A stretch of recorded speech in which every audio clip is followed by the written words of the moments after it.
What's going on, folks? Okay, so the update. I have to update you on me watching Bleach. So obviously we had a little debate on whether or not I should continue watching Bleach, but now we are watching it and it has gotten good. So I decided instead of doing the volumes because I'm a little unsure about the manga because first of all it's cost some money, but then second of all I'll have to get another bookshelf, then I'll have to start buying more manga in order to read the manga. So I'm just gonna watch the anime because I already got the subscription to watch the anime. So we're gonna watch the anime and we are going to do these videos as arcs. So I did look up the arcs, so after I finish a certain section, an arc, then I'll record a video and explain what went on in the arc. The arc that we are in is the Soul Society arc, is the sneak entry arc.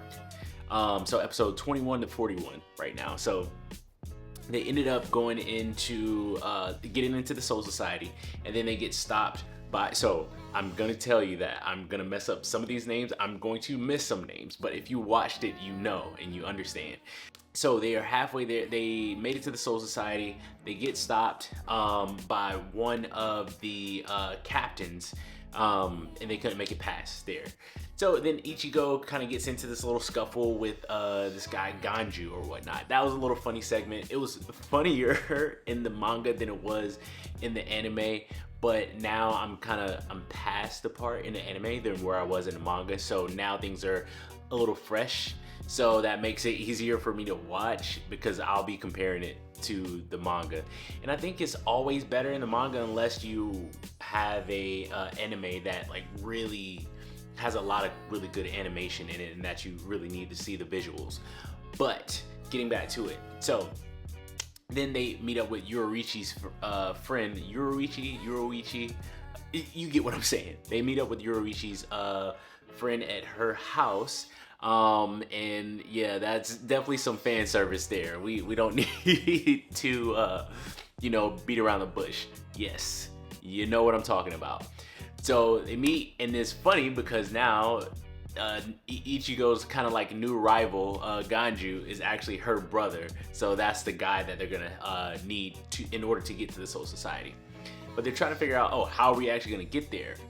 Because there's like this big dome over the Soul Society and it can repel spirit energy or something like that.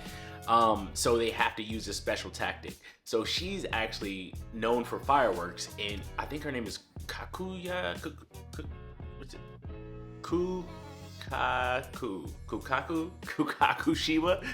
Shiba. Maybe that's it, Kukaku Shiba. We're gonna say that, Kukaku Shiba. But she's known for fireworks, and she has this big old cannon in her house that's gonna launch them into the Soul Society. So a little caveat, going back, I had said in one of the other volume reviews that I thought that the Soul Society wasn't this place that was so nice and great and grand, and it definitely isn't, because you have soul spirits that go to the Soul Society, and they, first of all, they don't even meet up with their original family potentially ever. And then second of all, there's still classes in the Soul Society. What in the hell is that? That's crazy. So obviously there's some going on. And then also you kind of see like there's a little, you can call it more so this, the guy that stopped him, I don't remember his name, but he has that look obviously of an evil character in an anime. Always sneaky, always conniving, always thinking up something, and pretty much trying to, he has some ulterior motives, I'll put it that way. All right, but getting back to the point, so they meet up with her, and then they figure out that they have to get this dome around themselves in order to get into the Soul Society, so they have to learn the skill. So of course it's part of like teaching how to do this skill, and one person gets it, one person understands and learns how to do it, and Ichigo, of course, he's struggling with it, but then he finally gets one little trick and then he gets it down. So they get into the ball, they get shot up, they get into the Soul Society, and they make it in, but their entrance, they get scattered, and they also make a lot of noise, so that way now everybody knows that they're there and they're on the lookout for them.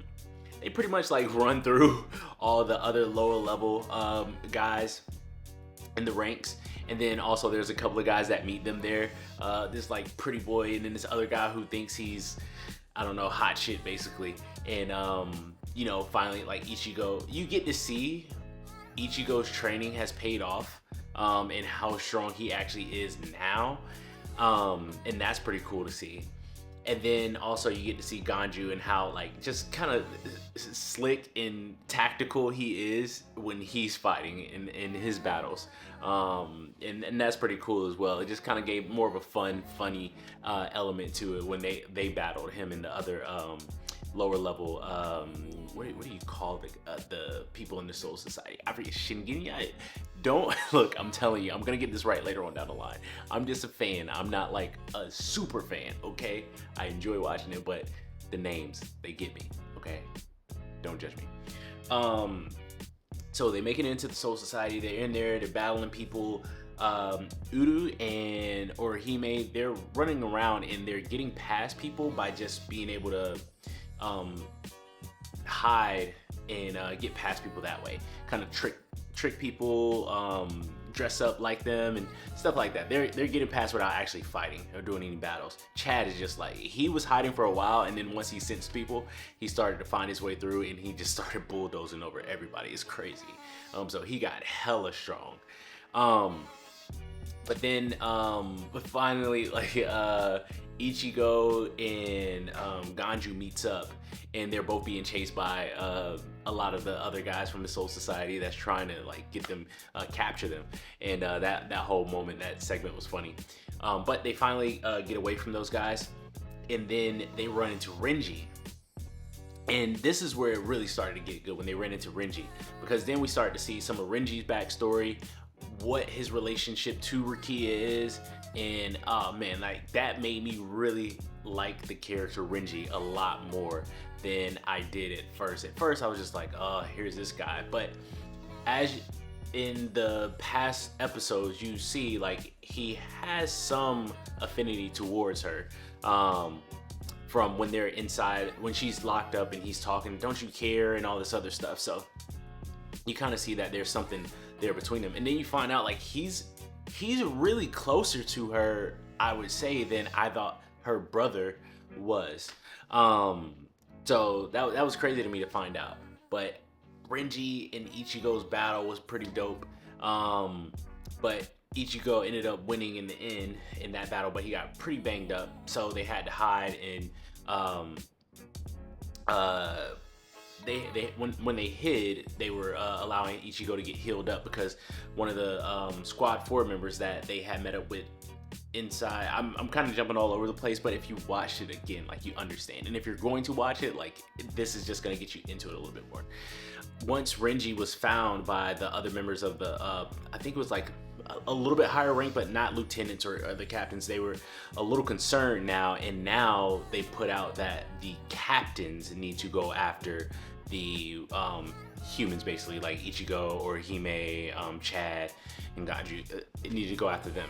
Okay, all the while this whole like battle is going on between Renji and Ichigo, there is some things happening in the Soul Society, in the upper ranks. There's this somebody's plotting against somebody for something, and it has to do with Rukia as well, because they're wondering why like her sentence is the way that it is, and it seems a little harsh, in it, so to speak. So they're trying to figure out what's going on and who kind of put this whole entire thing into motion. So now you have this thing that somebody's actually out to get somebody else inside of the ranks. And then you also find out like in the ranks of the in the Soul Society for the Soul Reapers, you find out that they actually don't really care too much about each other. I thought it was like a really close-knit group, but they don't really care about each other. Well, actually, I take that back, because I did find out that they weren't really a close-knit group when they first showed Rukia, Renji, and I'm gonna say just Rukia's brother, you know who I'm talking about, who adopted her. They showed them, and they showed that, you know, they really aren't friends technically. And then once you find out, like, you see the backstory and how they get into the Soul Society, you realize, or how they get in as a Soul Reaper, you realize that okay, there are people coming from different areas, different areas, different districts, and then also different families. So you can definitely tell that they wouldn't get together in the first place. Okay, getting kind of long-winded. Let's get right back into it. So you got all this mystery going on. You got some people that's kind of plotting with their like evil intentions in mind. Not sure what they're trying to get yet, but they do have ill intentions. And then you have Kenpachi. See, I can remember some names because they're a little easier to remember. But then you have Kenpachi, is like one of the stronger ones, and he really enjoys the battle. So he's trying to go after Ichigo. But then you have this other guy. He's like, he has like a weird hat, not hat, but it's part of his outfit on. And you can tell he's another evil, like who's evil in this one, but he's another one that's on, we would just call him on the dark side of things. And he's trying to find the Ichigo and the other guys, Uru and Orihime as well. So you got like all these people they're trying to find him, but they all have their own motives for trying to find him. So you get Kenpachi looking for all like Ichigo, Uru, and etc. And you have his little companion, I forget her name, pink hair, but she is funny because they're trying to find them and they're running into dead ends all over the place. So that's another funny segment that helps out too. And then you realize like he's not as I want to say as evil as you would think. I mean, he has this little girl like right here the whole entire time, and he's getting told directions that are incorrect. So, and he's not like murdering her or anything like that. So, and she calls him Kenny, so that's the funny part too. Anyway, they finally Ichigo gets healed up, and then they finally meet up. Once Ichigo, Ganju, and I forget the other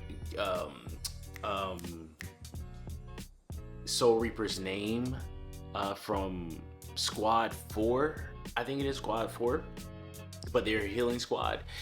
They have him, and he wants to save Rukia as well. But they all go, and they're getting closer, but then finally they run into Kenpachi.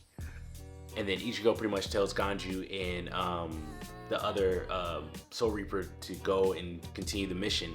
And then Ichigo and Kenpachi starts their whole entire battle. And that battle was pretty freaking good too.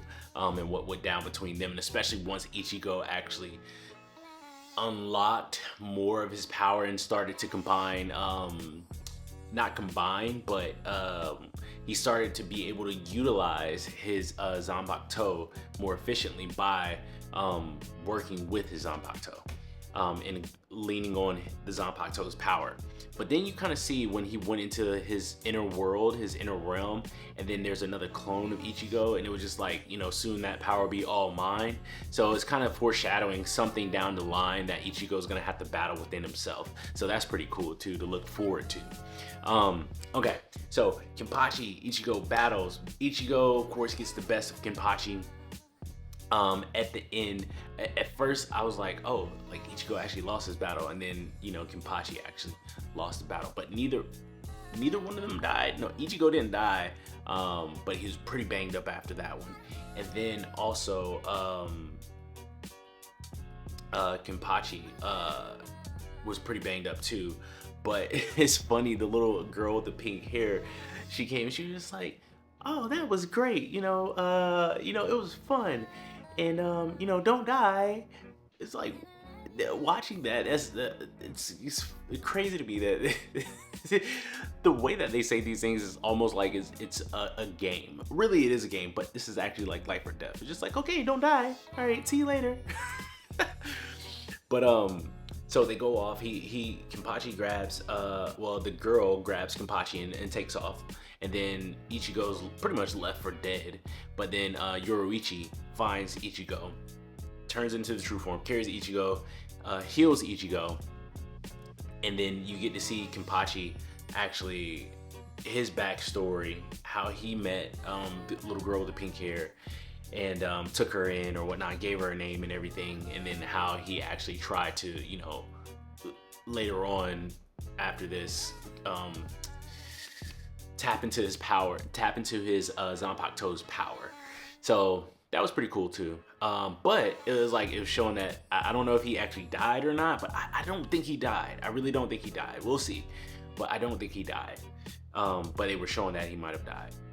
Okay, anyway, moving on. So now you got Yoruichi and Ichigo, and then Ichigo finally sees Yoruichi's true form, and it's a woman, and she's nude, and Ichigo's like, yo, put on some fucking clothes. So that was funny. That was like a whole funny segment, and it was just like, you get to see how Ichigo's actually still like a high schooler or whatnot, and he's never, went there. But anyway, so you get to see that whole entire thing go down. But then we kind of go to Ganju and the other Soul Reaper that went on to rescue Rukia. And now you find out that Ganju's brother that was murdered was actually murdered by Rukia. Now, I don't know what I'm like, there has to be more to this story. Rukia, the type of person she is, it seems, would not just murder somebody that's innocent. So there had to have been something that went down there. But then I had read on like one of these blogs, I can't do that again, because I read it on the blog that it was just like, oh, because he got taken over by a hollow.